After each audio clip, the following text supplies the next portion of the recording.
هي الحلقات تحفظني بآيات من القرآن، هي الحلقات تملأني بحب المصطفى العدنان، هي الحلقات تحفظني بآيات من القرآن، هي الحلقات. اعوذ باللہ من الشیطان الرجیم، بسم اللہ الرحمن الرحیم۔ ناظرین کرام، السلام علیکم ورحمۃ اللہ وبرکاتہ۔ انشاءاللہ تبارک و تعالی آج ہم لوگ پڑھیں گے النحو الکبیر کا سبق نمبر 14۔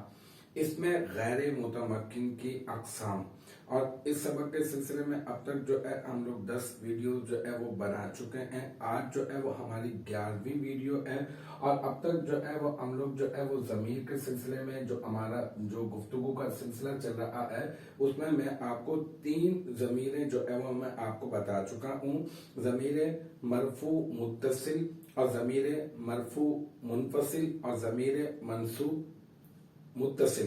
اور آج انشاءاللہ تبارک و تعالی ہم لوگ جس پر بات کرنے والے ہیں وہ بھی ضمیر ہے، اور اس ضمیر کا نام ہے ضمیر منصوب منفصل۔ اس سے پہلے ہم لوگوں نے متصل پڑھی تھی، اور متصل کا معنی کیا ہوتا ہے؟ متصل کا معنی ہوتا ہے اتصال، جو اپنے عامل سے ملی ہوئی ہوتی ہے۔ جیسے کہ میں نے آپ کو مثال دی تھی ضربہ ہو، تو ضربہ فعل ہے اور یہی عامل ہے، اور اس کے ساتھ ہی جو ہے وہ ضمیر ملی ہوئی ہے ہو، اور یہ جو ہو ہے یہ مفعول بن رہا ہے، اور یہی والی ضمیر جو ہے ضمیر منصوب متصل کہلاتی ہے۔ آج جو ہم لوگ پڑھنے والے ہیں وہ کون سی ضمیر ہے؟ وہ ضمیر ہے ضمیر منصوب منفصل۔ اچھا، یہ جو ضمیر منصوب منفصل ہے، سب سے پہلے اس کے نام کے اوپر آپ جو ہے وہ غور کر لیں کہ ضمیر کیوں کہا اس کو، اس وجہ سے اس کو ضمیر کہا کیونکہ یہ نام کی جگہ پر استعمال ہوئی۔ اچھا، منصوب کیوں کہا؟ کیونکہ یہ محل نصب میں واقع ہوتی ہے، ایسے مقام پر آتی ہے جو حالت نصبی والے مقام ہے۔ پھر اس کے بعد یہ کہ اس کو منفصل کیوں کہا؟ اس وجہ سے کہ یہ اپنے عامل سے ملی ہوئی نہیں ہوتی، بلکہ یہ اپنے عامل سے جدا ہوتی ہے۔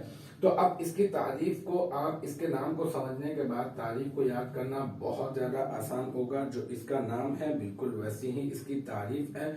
تو اس کی تعریف یہ ہے کہ ضمیر منصوب منفصل وہ ضمیر ہے، ضمیر منصوب منفصل وہ ضمیر ہے جو محل نصب میں واقع ہو، یعنی حالت نصبی والے مقامات پر جو ہے وہ آئے، اور اپنے عامل سے اتصال نہ ہو، ملی ہوئی نہ ہو، بلکہ اپنے عامل سے کیا ہو؟ اپنے عامل سے جدا ہو۔ تو اپنے عامل سے اگر اس کے اور اس کے درمیان، ضمیر کے درمیان اور اس کے عامل کے درمیان اگر فاصلہ ہوگا تو ہم لوگ کہیں گے یہ ضمیر منصوب کیا ہے؟ یہ ضمیر منصوب منفصل ہے، یہ فاصلے والی ہے، فاصلہ ہے اس کے اور اس کے عامل کے درمیان۔ یہ کون سی ہے؟ مثال کے طور پر یہ ہے ایا۔ یہ جو ایا ایک لفظ ہے نا، آپ نے بہت سنا ہوگا، ایاک نعبد۔ ویسے سورہ فاتحہ ہم لوگ روزانہ عید جو ہے وہ نماز میں پڑھتے ہیں، تو اس میں بھی یہ استعمال ہوا۔ تو ایا کا معنی جو ہوتا ہے نا، ایا کا معنی ہوتا ہے خاص، خاص، ٹھیک ہے، صرف اور صرف۔ اس طرح سے جو ہے وہ اس کا معنی تاکید کے ساتھ جو ہے وہ لیا جاتا ہے۔